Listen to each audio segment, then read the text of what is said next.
प्यारे विद्यार्थियों, साथियों, आज हम बात करेंगे ब्रिटिश संसद के अंतर्गत लोक सदन की समितियों के प्रकार।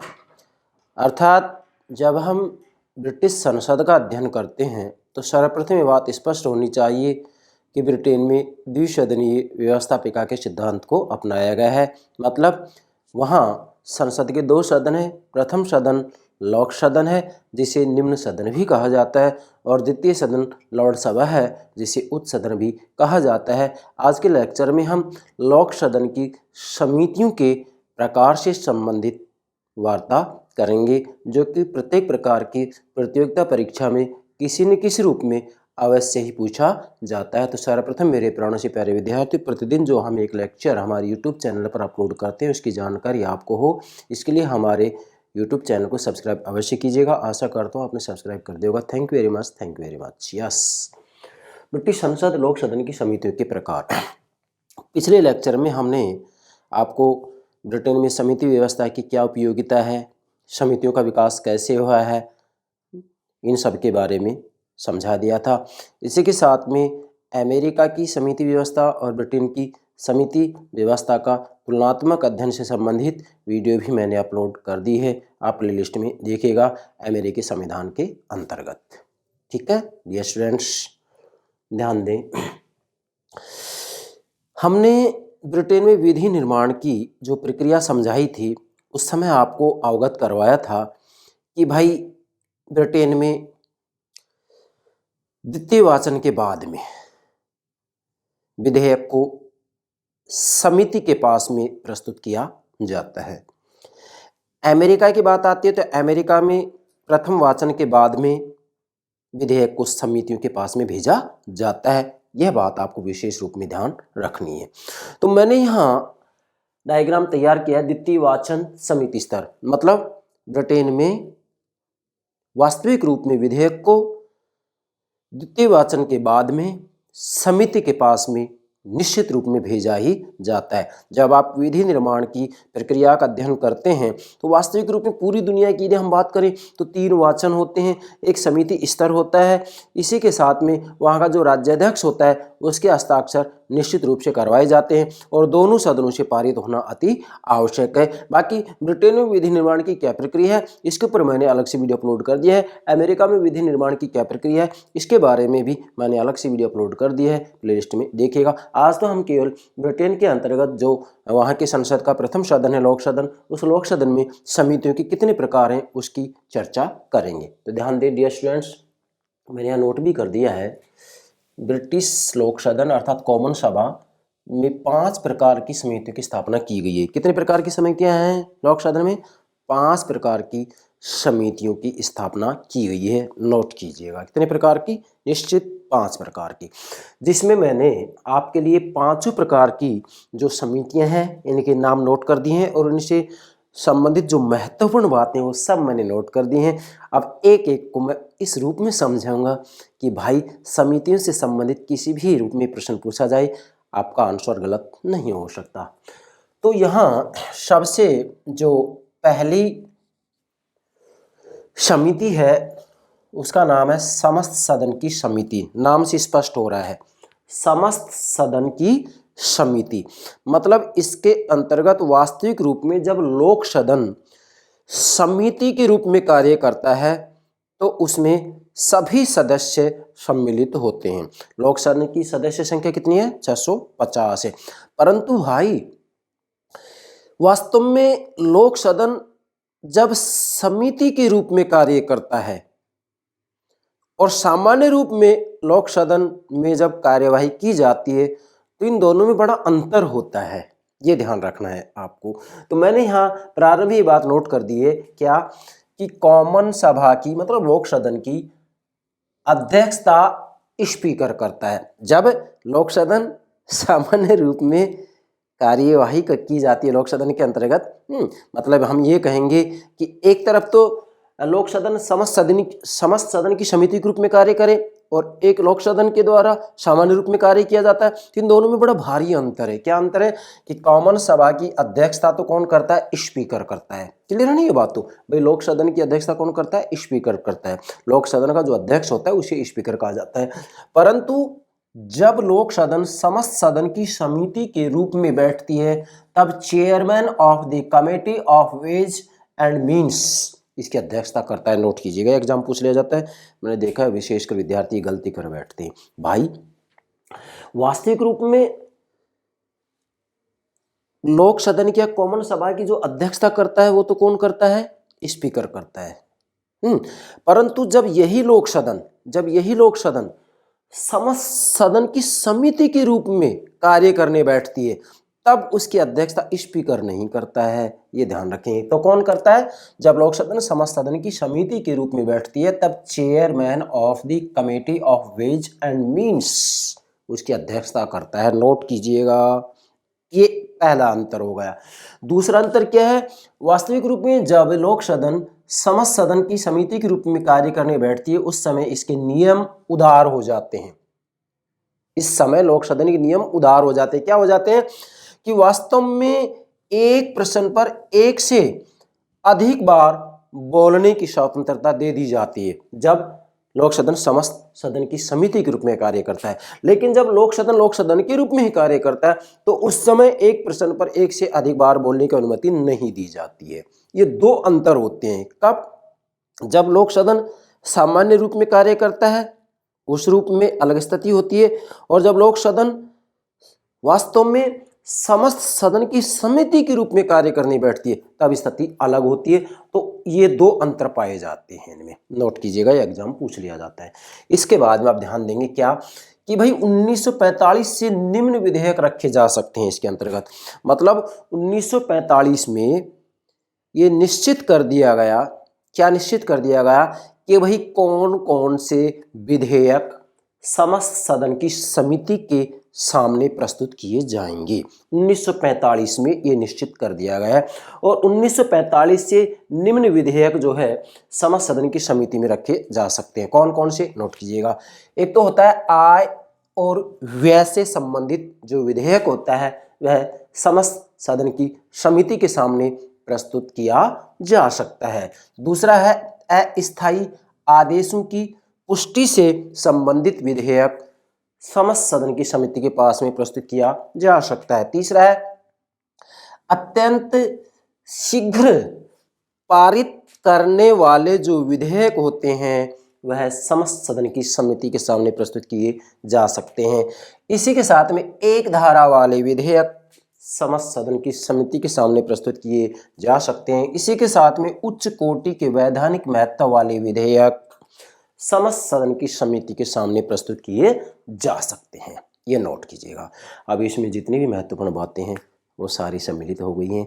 एग्जाम में किसी भी रूप प्रश्न पूछा जाए यहाँ आपकी कोई गलती नहीं होगी। तो ये हो गया पहला, समस्त सदन की समिति। जैसा कि नाम से स्पष्ट है कि जब लोक सदन समस्त सदन की समिति के रूप में कार्य करती है तो उस समय लोक सदन के सभी सदस्य उसमें उपस्थित होते हैं। लोक सदन की सदस्य संख्या 750 है। ठीक है, नोट कीजिएगा।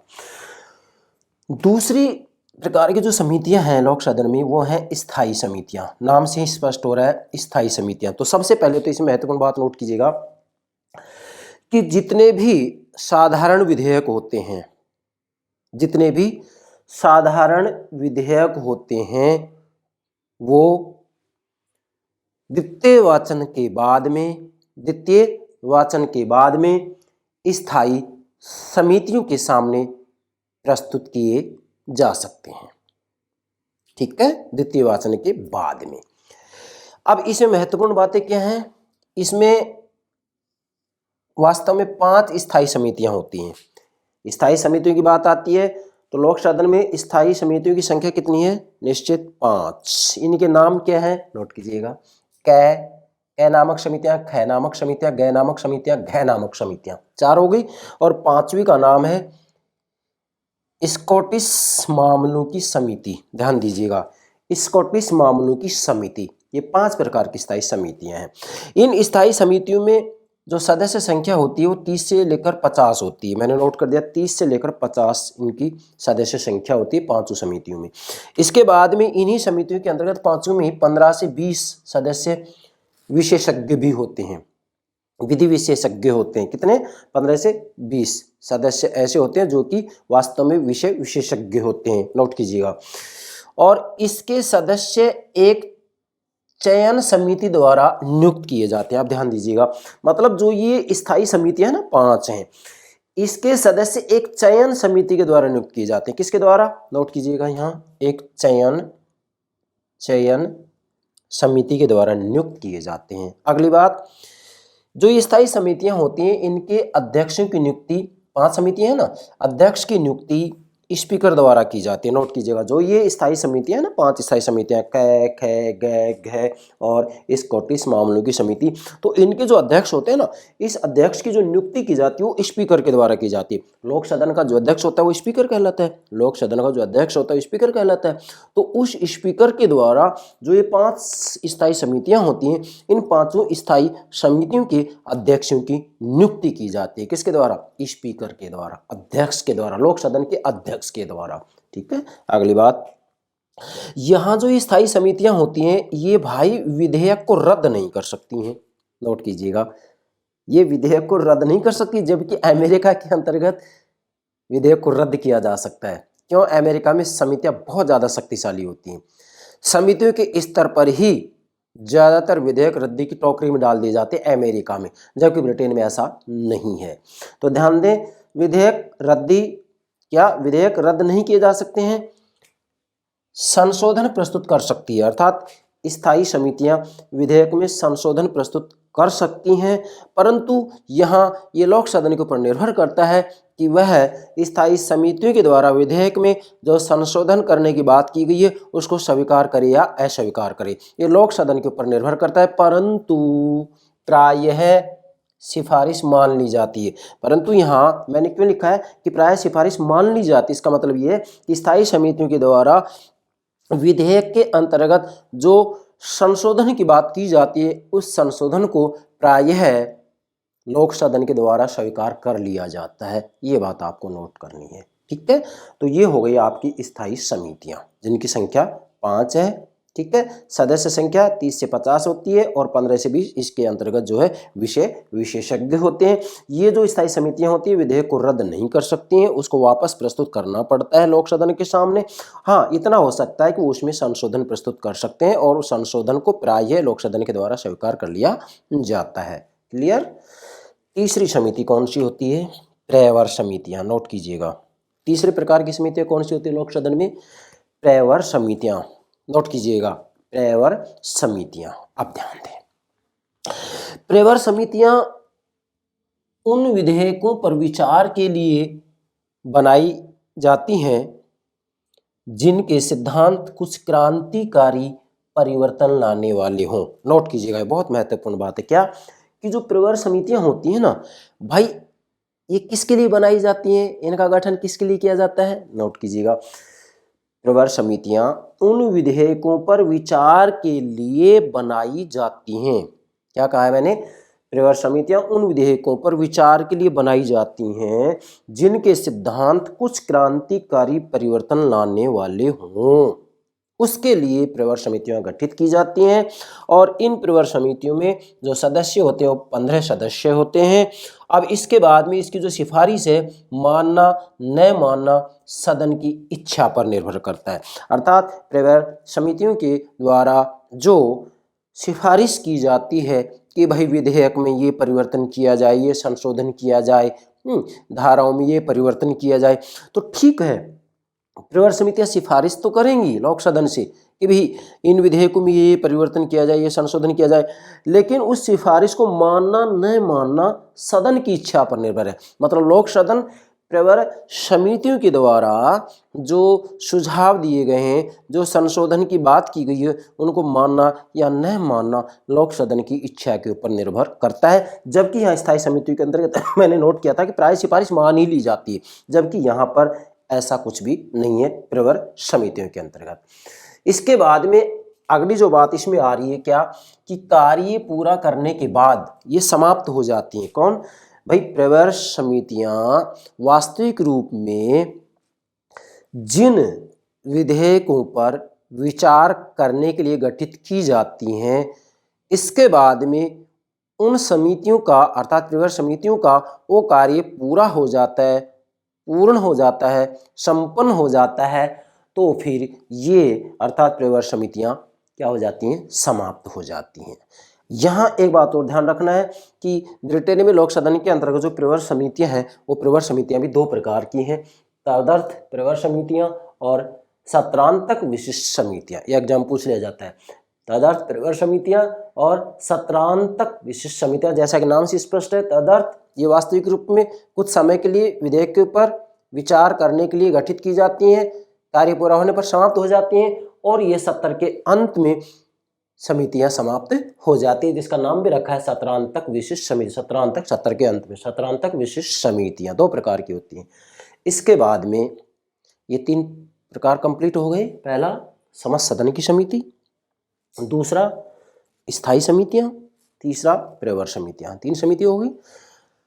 चौथी जो समितियां हैं लोक सदन में, वो है सत्रीय प्रवर समितियां। ध्यान दें, नाम से ही स्पष्ट हो रहा है, सत्रीय प्रवर समितियां। ये प्रवर समितियां हैं, ये प्रवर समितियां, ये क्या है, सत्रीय प्रवर समितियां। इसका क्या मतलब है, वास्तव में प्रत्येक सत्र के प्रारंभ में नियुक्त की जाती हैं। अर्थात जो सत्रीय प्रवर समितियां हैं वो लोक सदन के क्या, लोक सदन के, जो कि संसद का प्रथम सदन है, जिसे निम्न सदन भी कहा जाता है, लोक सदन के प्रत्येक सत्र के प्रारंभ में नियुक्त की जाती हैं। प्रत्येक सत्र के प्रारंभ में सत्रीय प्रवर समितियां नियुक्त की जाती हैं और ये सत्र के अंत तक चलती हैं। जब तक वो सत्र चलता है तब तक यह स्थायी जो सत्रीय प्रवर समितियां हैं वो बनी रहती हैं। फिर से बोल रहा हूँ, सत्रीय प्रवर समितियां प्रत्येक सत्र के प्रारंभ में नियुक्त की जाती हैं और सत्र के अंत तक ये कार्य करती हैं। कौन, सत्रीय प्रवर समितियां। अगली बात, यहाँ जो सत्रीय प्रवर समितियां हैं इनके नाम हैं कुछ, क्या क्या नाम है, चयन समिति, स्थायी आदेश समिति, लोक लेखा समिति, विशेषाधिकार समिति, प्राक्कलन समिति, प्रदत्त व्यवस्थापन समिति। नोट कीजिएगा, ठीक है। इसके बाद में लिखा है प्रायः सारे अधिवेशन के लिए 10 समितियां नियुक्त की जाती हैं। मतलब जो ये सत्रीय प्रवर समितियां हैं इनकी संख्या कितनी होती है, लगभग 10 समितियां नियुक्त की जाती हैं, जिनमें से मैंने कुछ के नाम आपके सामने नोट किए हैं, ठीक है। तो ये हो गया सत्रीय प्रवर समितियां। तो आपसे एग्जाम पूछ लिया जा सकता है कि लोक सदन के प्रत्येक सत्र के प्रारंभ में कौन सी समितियां नियुक्त की जाती हैं, तो आपका आंसर होगा सत्रीय प्रवर समितियां। इनकी संख्या कितनी होती है, 10 होती है, जिनमें महत्वपूर्ण नाम मैंने नोट कर दिए हैं, ठीक है। तो ये हो गया सत्रीय प्रवर समितियां। इसके बाद में इसका 5वां प्रकार कौन सा होता है, निजी विधेयक समितियां। नाम से स्पष्ट हो रहा है, निजी विधेयक समितियां। भाई विधेयकों के प्रकार मैंने आपको बताया था ना कि विधेयक मुख्यतः 2 प्रकार के होते हैं, सार्वजनिक, सार्वजनिक असार्वजनिक विधेयक। सार्वजनिक विधेयक पुनः 2 प्रकार के होते हैं, सरकारी और निजी विधेयक। सरकारी विधेयक पुनः 2 प्रकार के होते हैं, साधारण और वित्त विधेयक। तो यहाँ वो निजी विधेयक वाली बात आ रही है कि निजी विधेयक समितियाँ ये वास्तविक रूप में केवल निजी विधेयकों के लिए ही गठित की जाती हैं। मैंने यहाँ नोट भी कर दिया है, गैर सरकारी विधेयकों पर विचार के लिए, गैर सरकारी विधेयकों पर विचार के लिए निजी विधेयक समितियां गठित की जाती हैं। केवल किसके लिए, गैर सरकारी विधेयकों पर विचार के लिए क्या, निजी विधेयक समितियां गठित की जाती हैं और ये समितियां अस्थायी होती हैं। अर्थात जो ये निजी विधेयक समितियां होती हैं ये अस्थायी होती हैं, परंतु इन निजी विधेयक समितियों का व्यापक महत्व होता है। इनका व्यापक महत्व होता है, क्यों, क्योंकि यहाँ जो निजी विधेयक समितियां हैं इन समितियों का निर्णय ही अंतिम होता है, इनका निर्णय अंतिम होगा। इनके द्वारा जो निर्णय लिया जाएगा उस निर्णय को लोक सदन के द्वारा स्वीकार किया जाता है। इसके बाद में नोट किया है, लोक सदन इनके प्रतिवेदन के विरुद्ध कार्य नहीं करती है। मतलब यहाँ जो निजी विधेयक समितियां होती हैं, इनका जो निर्णय होता है वो अंतिम होता है। लोक सदन इनके प्रतिवेदन के विरुद्ध कार्य नहीं करती है, इनकी बातों को स्वीकार किया जाता है। नोट कीजिएगा, किसमें? निजी विधेयक समितियों के द्वारा जो भी संशोधन करने की बात की जाती है या इनका जो निर्णय होता है वो निर्णय अंतिम होता है। किसका? निजी विधेयक समितियों का। तो ये हो गए ब्रिटेन में लोक सदन की 5 समितियां, निश्चित है 5 समितियां। अब इनमें किसी भी रूप में आपसे एग्जाम पूछा जाए, कोई गलती नहीं होनी चाहिए। अब लास्ट में मैंने एक बात और लिखी है, संयुक्त समितियां। भाई ज्वाइंट कमेटी की स्थापना भी कर दी जाती है, संयुक्त समितियों की स्थापना भी की जाती है। कब की जाती है? जब संसद के दोनों सदनों में ही मतभेद की स्थिति हो या इनमें उत्तेजना हो। किस में? लोक सदन में और लॉर्ड सभा में जब उत्तेजना होती है, इनमें बहुत ज़्यादा मतभेद होता है, तो ऐसी स्थिति में भी जो है संयुक्त समितियां गठित की जाती हैं। तो नोट कीजिएगा, संयुक्त समितियां। अब इसमें महत्वपूर्ण बात क्या है, नोट करें। संयुक्त समितियां कभी कभी दोनों सदनों को मिलाकर के संयुक्त समितियां गठित की जाती हैं, और यह संयुक्त समितियां उन पर विचार करती हैं जिनके संबंध में दोनों सदनों में पर्याप्त उत्तेजना होती है। बहुत ज़्यादा मतभेद होता है। फिर से बोल रहा हूँ, वास्तव में संयुक्त समितियां उन पर विचार करने के लिए बनाई जाती हैं जिनके संबंध में दोनों सदन मतलब लोक सदन, लॉर्ड सभा, दोनों सदनों में पर्याप्त उत्तेजना हो, मतलब बहुत ज़्यादा मतभेद हो, बहुत ज़्यादा खींचतान वाली स्थिति हो। तो उस स्थिति के अंतर्गत जो है संयुक्त समितियां गठित की जाती हैं। एक उदाहरण देता हूं, कैसे? जैसे 1933 में भारत में संवैधानिक सुधार के संबंध में संयुक्त समिति ने 1935 का भारत सरकार अधिनियम का प्रारूप तैयार किया। अब ध्यान दें, 1933 में भारत में संवैधानिक सुधार के संबंध में संयुक्त समिति ने 1935 भारत सरकार अधिनियम का प्रारूप तैयार किया था। किसने किया था? संयुक्त समिति ने किया था। कौन सा? जो 1935 का भारत सरकार अधिनियम है, वह संयुक्त समिति के द्वारा ही तैयार किया गया था। इसका सर्वश्रेष्ठ उदाहरण है। इसी के साथ में 1931 में पूर्वी अफ्रीका के संबंध में भी संयुक्त समिति का गठन किया गया था। तो कहने का मेरा भावार्थ ये है कि जब संसद के दोनों सदनों में बहुत ज़्यादा उत्तेजना हो, बहुत ज़्यादा खींचतान हो, बहुत ज़्यादा वाद विवाद हो, तो ऐसी स्थिति में संयुक्त समिति गठित की जाती है। ठीक है, परंतु संयुक्त समितियां अपवाद रूप में ही गठित की जाती हैं। क्या कहा मैंने? अपवाद रूप में ही गठित की जाती हैं। बाकी ये नहीं कि जब जी चाहे तब जो है संयुक्त समितियां नियुक्त कर दी जाएं, नहीं, ऐसा नहीं है। केवल कुछ अपवाद ही होते हैं जबकि संयुक्त समितियां गठित की जाती हैं।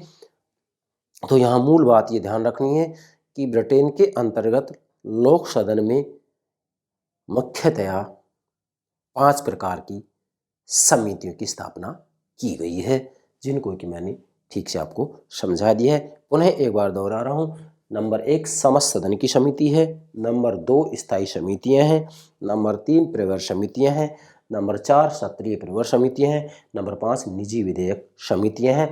इसके बाद में संयुक्त समितियां की स्थापना भी या संयुक्त समितियों का गठन भी या संयुक्त समितियों की नियुक्ति भी अपवाद रूप में कर दी जाती है। जैसे कि मैंने यहाँ 2 एग्जाम्पल दिए हैं। 1933 में भारत में संवैधानिक सुधार के संबंध में संयुक्त समिति ने 1935 भारत सरकार अधिनियम का प्रारूप तैयार किया, और 1931 में पूर्वी अफ्रीका के संबंध में भी संयुक्त समिति गठित की गई थी। तो ये हो गया आपका लोक सदन की समितियों के प्रकार। इससे संबंधित भी प्रश्न किसी न किसी रूप में एग्जाम में पूछ लिया जाता है। आशा करता हूँ ये सभी बातें ठीक से आपकी समझ में आ गई होंगी। Yes, thank you very much.